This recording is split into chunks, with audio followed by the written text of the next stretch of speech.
Well, today we're making some freezable lunchbox snacks. My name's Jenny. I'm an Aussie mum of 16 kids. So hang around, we're going to get cooking. Now I had some dinner rolls in my chest freezer that I wanted to use up. So today I'm going to be making some pizza bites. Now I've made these before and they're a hit with the kids. They're really yummy. They sit well in a lunchbox. They freeze and defrost well. Now I did another full video on making these pizza bites and I'm going to pop that link in the description box below so you can watch the full video. But for right now I'm going to assemble all of these ingredients, make these little pizza bites and get them into the air fryer. Now when they go into the air fryer, I'm cooking them at 170 degrees for about 7 minutes.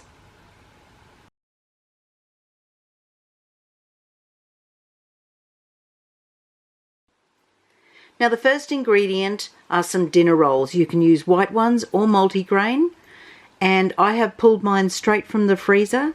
Now I've got some deli ham and I've bought some pizza blend cheese.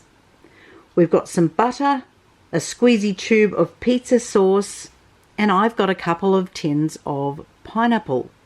Now I know there's some controversy about having pineapple on pizzas, but around here we love pineapple on pizzas. But if you don't, you can certainly leave that off. You can use any toppings you like on these little pizza bites. If you have something that your kids love to eat, then make sure you include it in your toppings. So you could use ham, chicken, pork, anything that's maybe perhaps in your fridge as a leftover. We like to add the pineapple because our kids love pineapple and ham pizzas. But you could also use pepperoni, put some onion on there, little cherry tomatoes cut in half, maybe some mushrooms. So anything you like, then add whatever cheese you like as well. I like to use the pizza blend cheese. It melts really well, but if you have a favorite, use that instead.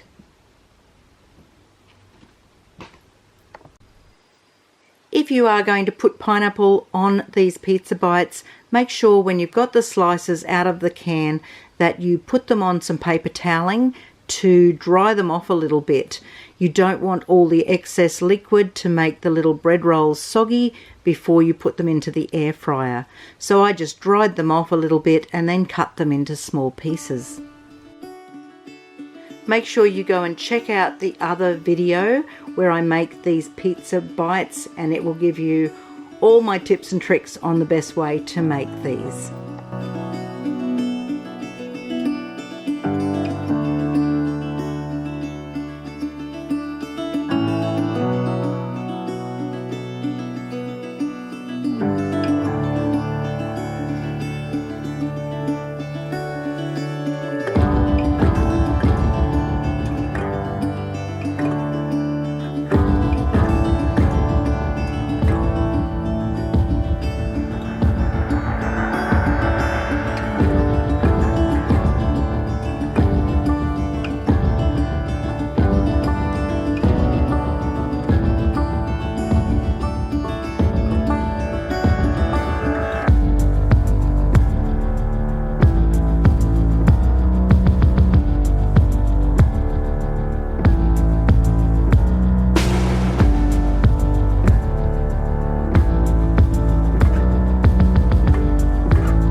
when you take them out of the air fryer, make sure you put them on a cooling rack and make sure they cool down completely before you go putting them into containers or into a Ziploc bag.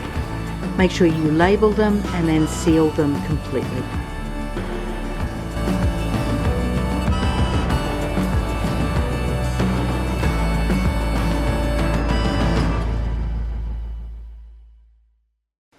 Next, I'm going to make some little custard cookies. Now, this is a recipe from long ago that my grandmother used to use, and I'm going to make some today. Now, you can add so many things to this recipe. If you want to put some fruit through it, if you want to put some choc chips through it, all of these things will work. This is a very basic cookie recipe, and I'm adding custard powder today. So there's 125 grams of butter, 6 heaped tablespoons of self-raising flour, 3 heaped tablespoons of sugar, 3 tablespoons of custard powder, and 1 egg. So what we're going to do is put all of these ingredients together and let's make some cookies. Now you can lightly grease your tray. Get that ready for the oven and make sure your oven is preheated as well. Just a moderate heat, and I've got mine on fan bake. To my mixing bowl, I'm going to add the softened butter, the sugar, and the egg, and I'm going to mix all of that together. Once I have all the wet ingredients combined, I'm going to add the dry ingredients. So in goes the flour. I'm just using my electric hand mixer to make that a little bit quicker and a little bit easier. And then I'm adding the custard powder. But to finish it off, I'm just using a wooden spoon just to bring it all together.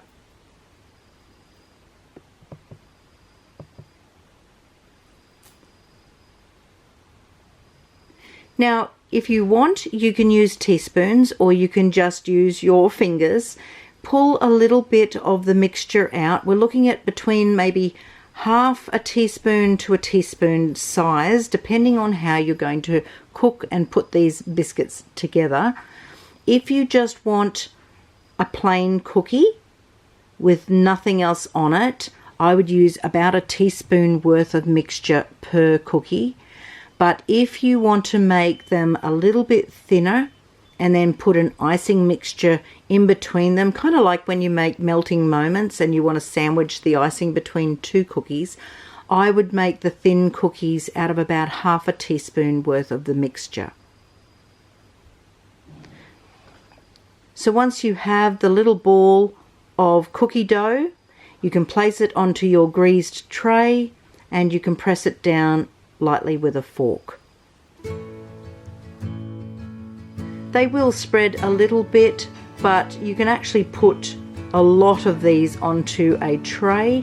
I started off with just 6 on a tray, but I had trays later on when I was trying to get through all of the mixture where I had 10 or 12 on this same size tray.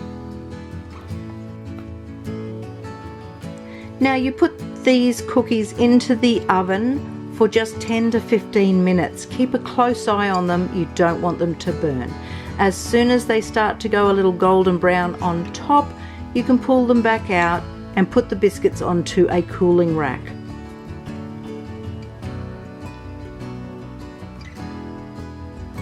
Once they have completely cooled down, you can pop them into a container, seal it up.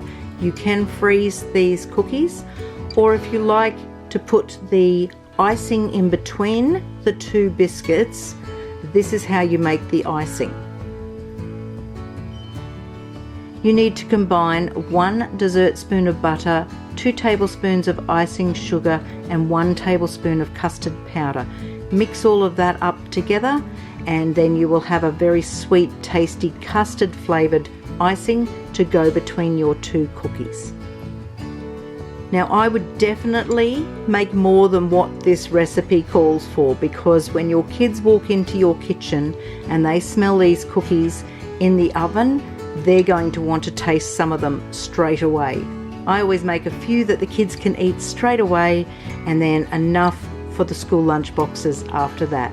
So we wrapped up a couple of cookies for each kid for their lunches tomorrow, and the rest went into a sealed container. I'm not sure this batch is actually going to make it into the freezer. The kids are eyeing them off, so I'm pretty sure these are going to disappear really fast. But I'm thinking I might make another batch, same recipe, but I'm going to throw some chocolate chips into the mix, and hopefully they will get into the freezer so that we've got a supply of some snacks for their school lunch boxes.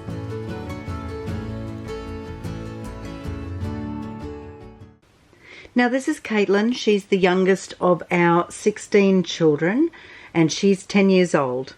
Now she wanted to help me with making some school lunchbox snacks. So she came home from school and she found this book at the school library, and it's called the Women's Weekly Kids Cookbook, and it's got some really great recipes in it. So we did a bit of a search through it, and we finally settled on making some chicken and pumpkin sausage rolls. Now we've never made these before, so this is the first time that we're making those, but I'm pretty certain that they're going to be very delicious, and I think they're going to freeze really well because most sausage rolls will freeze well and then defrost in a lunchbox. So I've got Caitlin here with me, and she's going to help me walk through this recipe, through the ingredients list, and what we need to do to make these little tasty snacks. Hi everyone, it's Katie here. Let's look at all the ingredients. First we have some roasted pumpkin dip.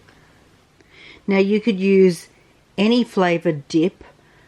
The recipe says roasted pumpkin, but if that's not your favourite, you could use anything. So we're also going to make some with some French onion dip for the kids who don't like the pumpkin.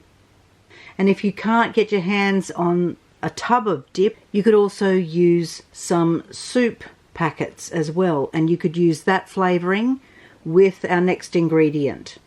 Our next ingredient is smooth ricotta cheese, and that is really yummy. It is. You can mix lots of things with ricotta cheese. Next we have some Parmesan cheese, which is really good for also like mixing it, or if you want to put it on like pizzas and stuff, you can. And the shredded cheese comes from the Coles section in the supermarket, or you could actually buy some grated Parmesan and use that as well. Then we have some eggs. In the recipe it only calls for 1 egg, but of course being a big family and we're going to make plenty so that we can freeze them, we're going to obviously use a few more. Next we have some puff pastry, which is really good for making things like dumplings or sausage rolls like we are making.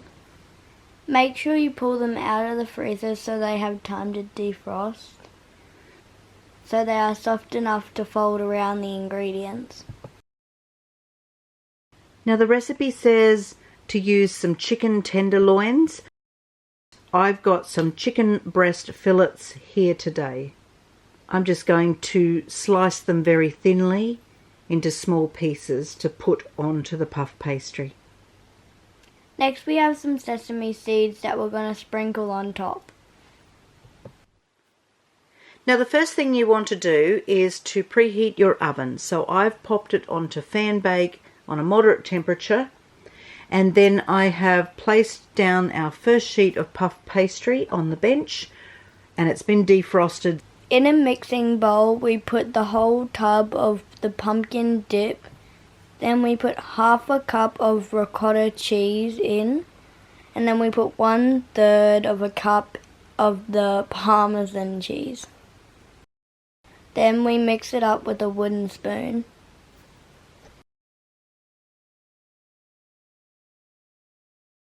I cracked an egg into a bowl and then I gave it a gentle whisk.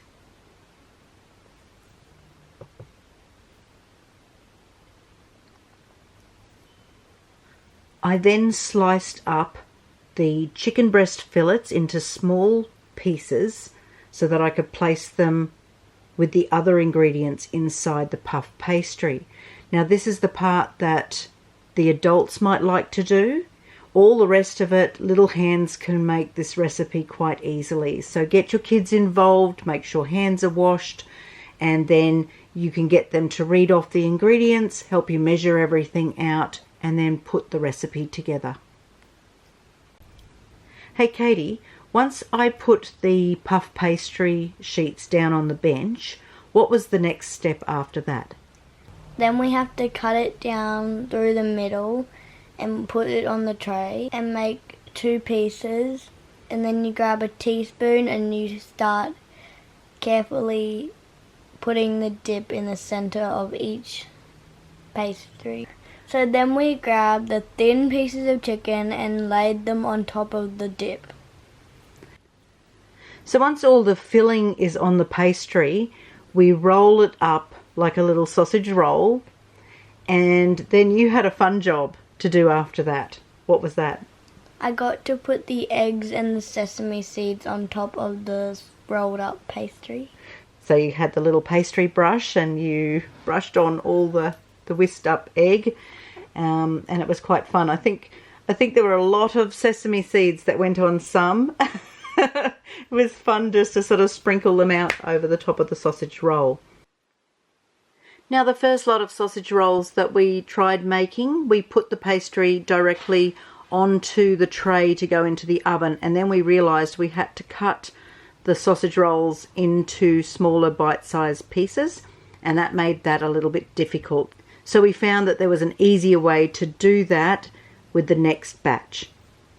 So they got rolled up. Katie put the egg and the sesame seeds on there. She took a little bit of footage for her Katie Cam. She's got her own little vlogging camera and she likes to take a little bit of footage as well. Then once that was done and we had all our footage, we popped the tray in the oven to watch them cook. Once they went into the oven, they cooked beautifully. They puffed up, they browned up. It was really lovely to watch, and the kitchen just smelt divine. They looked so good, I could hardly wait to try them. So once we pulled them out of the oven, we put them onto the cooling rack so that they were nice and cooled down before you start storing them. We put some straight into containers for the kids' lunches tomorrow because everyone's really keen to have them for their school lunch. The rest of them I put into Ziploc bags. I made sure to label them so that when they go into the freezer, I know what they are. If they're going to be in there for quite some time, make sure you put a date on there so that you know how long they've been sitting in your freezer. So other than that, I think they're a perfect little snack. They will freeze well, and like all sausage rolls, they will defrost down nicely for the kids' lunchboxes. So we have finished cooking our little lunchbox snacks. We made these chicken and pumpkin sausage rolls because you found them in the book and you wanted to make them. What is the verdict on the sausage rolls? I really loved them. Everyone in the house got a taste, and 10 out of 10. Yep. I really do like them. Everyone loved them. A few people tried them with different sauces. We don't particularly like pesto here, so we're not going to be making the pesto mayo, but we tried them with tomato sauce, we tried them with mustard, we tried them with chili sauce, and they are delicious. So here's to our new favourite recipe, lunchbox snacks, which are the chicken and pumpkin sausage rolls. I hope you try the recipes. Thank you for watching. Bye. God bless.